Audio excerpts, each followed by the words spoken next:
नमस्कार दोस्तों, जैसा कि आप स्क्रीन पर देख सकते हैं, बिहार के अंदर कांस्टेबल के लिए वैकेंसी आ चुकी है। इसके एप्लीकेशन फॉर्म 18 मार्च 2025 से शुरू हो चुके हैं और एप्लीकेशन की लास्ट डेट 18 अप्रैल 2025 है। टोटल वैकेंसी 19,838 हैं, जो कई सारी कैटेगरीज में डिवाइड हैं। आप स्क्रीन पर देख सकते हैं। आइए दोस्तों, आज डिटेल में जानते हैं कि इसके लिए क्वालिफिकेशन क्या मांगी गई है, आपकी एज क्या होनी चाहिए, एग्जाम पैटर्न कैसा होता है और इसका सिलेबस क्या है।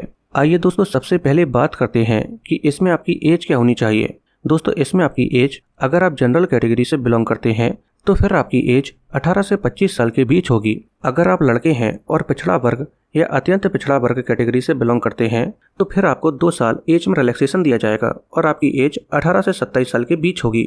इसी तरह से अगर आप लड़की हैं और आप पिछड़ा वर्ग या अत्यंत पिछड़ा वर्ग से बिलोंग करती हैं तो फिर आपको एज में 3 साल एक्स्ट्रा दिए जाएंगे और फिर आपकी एज 18 से 28 साल के बीच होगी। इसके अलावा अगर आप SC/ST कैटेगरी से बिलोंग करने के साथ लड़के या लड़की हैं या फिर ट्रांसजेंडर हैं तो फिर आपको एज में 5 साल एक्स्ट्रा दिए जाएंगे और फिर आपकी एज 18 से 30 साल के बीच होगी। आइए दोस्तों, अब जानते हैं कि इसमें आपकी क्वालिफिकेशन क्या मांगी गई है। दोस्तों, इसमें आपकी केवल 12th क्लास कंप्लीट होनी चाहिए, तो फिर आप इसके लिए अप्लाई कर सकते हैं। आइए दोस्तों, अब बात करते हैं कि इसका सिलेक्शन प्रोसेस कैसा होता है। दोस्तों, इसका सिलेक्शन प्रोसेस 3 स्टेज में होता है। पहली स्टेज में एक रिटन एग्जामिनेशन होता है जो ऑब्जेक्टिव फॉर्म में होता है। दूसरी स्टेज पर PET यानी कि फिजिकल एफिशिएंसी टेस्ट होता है और तीसरी स्टेज पर डॉक्यूमेंट वेरिफिकेशन होता है। आइए दोस्तों, इन तीनों ही स्टेज को थोड़ा सा डिटेल में जान लेते हैं। दोस्तों, सबसे पहले एक रिटन एग्जामिनेशन होता है जो ऑब्जेक्टिव फॉर्म में होता है और ये टेस्ट बाइलिंगुअल होता है, यानी कि पेपर हिंदी और इंग्लिश दोनों ही भाषा में होता है। इसके अलावा एग्जाम का लेवल 10th क्लास तक का ही होता है। इसमें Hindi, English, math, social science, science और GK से क्वेश्चंस पूछे जाते हैं। ये एग्जाम टोटल 100 नंबर का होता है और इसमें 100 ही क्वेश्चंस होते हैं, यानी कि हर एक क्वेश्चन 1 नंबर का होता है। इसमें आपको 2 घंटे का समय दिया जाता है।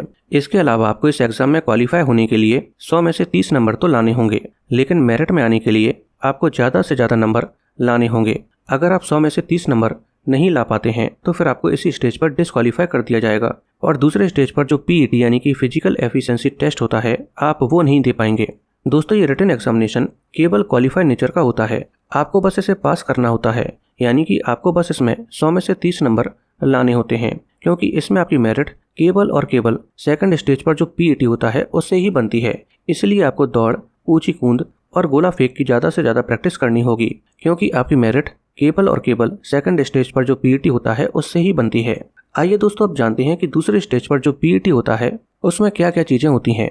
दोस्तों, ये टेस्ट भी 100 नंबर का होता है, जो 3 एक्टिविटीज़ में डिवाइड होता है: दौड़, गोला फेंक और ऊंची कूद, जिसमें से दौड़ के लिए 50 नंबर दिए जाएंगे, गोला फेंक और ऊंची कूद के लिए 25-25 नंबर दिए जाएंगे। लेकिन ये तीनों ही एक्टिविटीज़ से पहले आपकी हाइट और चेस्ट का मेजरमेंट भी लिया जाता है। अगर आप लड़के हैं और जनरल कैटेगरी से बिलोंग करते हैं तो फिर आपकी हाइट 165 सेंटीमीटर या उससे ज़्यादा होनी चाहिए और आपकी चेस्ट 81 सेंटीमीटर होनी चाहिए और एक्सपांड यानी कि फुलाने के बाद 86 सेंटीमीटर होनी चाहिए। अगर आप अत्यंत पिछड़ा वर्ग से बिलोंग करते हैं और लड़के हैं तो फिर आपको हाइट में रिलैक्सेशन दिया जाएगा और इस कंडीशन में आपकी हाइट 160 सेंटीमीटर या उससे ज़्यादा होनी चाहिए और आपकी चेस्ट 81 सेंटीमीटर होनी चाहिए और एक्सपांड करने के बाद 86 सेंटीमीटर होनी चाहिए। अगर आप SC/ST कैटेगरी से बिलोंग करते हैं और लड़के हैं तो इस कंडीशन में आपकी हाइट 160 सेंटीमीटर होनी चाहिए और आपकी चेस्ट 79 सेंटीमीटर होनी चाहिए और एक्सपांड करने के बाद 84 सेंटीमीटर होनी चाहिए। इसके अलावा अगर आप लड़की हैं तो फिर आपकी हाइट 155 सेंटीमीटर या उससे ज़्यादा होनी चाहिए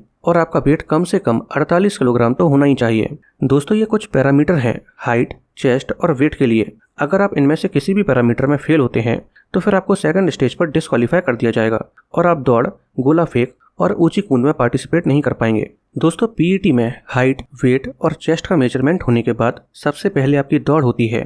अगर आप लड़के हैं तो फिर आपकी 1.6 किलोमीटर की दौड़ होगी, जिसे आपको 6 मिनट से कम समय में कंप्लीट करना होगा। अगर आप 6 मिनट से ज़्यादा समय लगाते हैं तो फिर आपको डिस्क्वालीफाई कर दिया जाएगा। दौड़ के अंदर कुछ पैरामीटर्स दिए गए हैं, जैसे कि अगर आप 5 मिनट 40 सेकंड से लेकर 6 मिनट के बीच में दौड़ कंप्लीट करते हैं तो फिर आपको 20 नंबर दिए जाएंगे। इसी तरह से अगर आप 5 मिनट से कम समय में दौड़ कंप्लीट कर लेते हैं तो आपको 50 में से 50 नंबर दिए जाएंगे। इसी तरह से अगर आप लड़की हैं तो आपकी 1 किलोमीटर की दौड़ होगी और इसमें अगर आप 4 मिनट से कम समय में 1 किलोमीटर की दौड़ कंप्लीट कर लेती हैं तो फिर आपको 50 में से 50 नंबर दिए जाएंगे। लेकिन अगर आप 5 मिनट से ज़्यादा समय लगाती हैं दौड़ कंप्लीट करने में तो आपको कोई नंबर नहीं दिए जाएंगे और आपको इसी स्टेज पर डिस्क्वालीफाई कर दिया जाएगा। इसके बाद गोला फेंक और ऊंची कूद होती है और इन दोनों ही एक्टिविटीज़ में आपको 3 चांसेस दिए जाते हैं। गोला फेंक के अंदर आप देख सकते हैं लड़कों के लिए गोला का वेट 16 पाउंड होगा और लड़कियों के लिए गोला का वेट 12 पाउंड होगा। और इसमें भी कुछ पैरामीटर्स हैं, जैसे कि अगर आप लड़के हैं और आप गोले को 20 फुट से ज़्यादा दूर तक फेंक देते हैं तो फिर आपको 25 में से 25 नंबर दिए जाएंगे। लेकिन अगर आप गोले को 16 फुट तक भी नहीं फेंक पाते हैं तो फिर आपको कोई भी नंबर नहीं दिए जाएंगे और आपको इसी स्टेज पर डिस्क्वालीफाई कर दिया जाएगा। इसी तरह से लड़कियों के लिए भी पैरामीटर्स हैं जिन्हें आप स्क्रीन पर देख सकते हैं। इसके बाद फाइनली ऊंची कूद होती है और इसके लिए क्या पैरामीटर हैं इसे आप स्क्रीन पर देख सकते हैं। अगर आप सेकंड स्टेज यानी कि पीईटी में क्वालिफाई हो जाते हैं, इसके बाद फाइनली थर्ड स्टेज पर आपका डॉक्यूमेंट वेरिफिकेशन किया जाता है और इसमें आपसे तमाम डॉक्यूमेंट मांगे जाते हैं जिन्हें आप स्क्रीन पर देख सकते हैं। दोस्तों, अगर आपको ये वीडियो पसंद आई हो तो वीडियो को लाइक करके चैनल को सब्सक्राइब कर लीजिए।